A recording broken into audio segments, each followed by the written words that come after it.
પોરબંદરના કડિયા પ્લોટ વિસ્તારમાં આરોગ્ય કેન્દ્ર નજીક શ્રી શક્તિ ગરબી મંડળ દ્વારા પ્રાચીન નવરાત્રીનું આયોજન કરાયું છે, જેમાં મોટી સંખ્યામાં બાળાઓ રાસ ગરબા વડે માતાજીની આરાધના કરી રહી છે.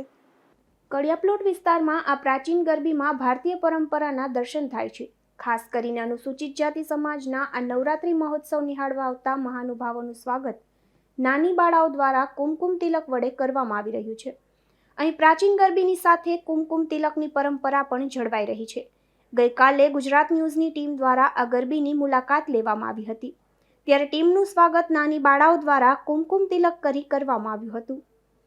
કિસ્મત પાનવાડા ચોકમાં યોજાતા આ ગરબી મહોત્સવમાં બાળાઓ દ્વારા રાસ રમી માતાજીની આરાધના કરવામાં આવે છે. તો આ નવરાત્રી માટે શ્રી શક્તિ મહિલા મંડળ, શ્રી રામદેવપીર મહિલા સત્સંગ મંડળ તેમજ સમસ્ત દલિત સમાજના યુવા મિત્રો તથા પૂર્વ કાઉન્સિલર ઇલાબેન શિંગરખિયા, મનોજભાઈ શિંગરખિયા અને કિરીટભાઈ સાદિયા સહિતનાઓ જહેમત ઉઠાવી રહ્યા છે. નિપુલ પોપટ સાથે અશોક થાનકી, ગુજરાત ન્યૂઝ, પોરબંદર.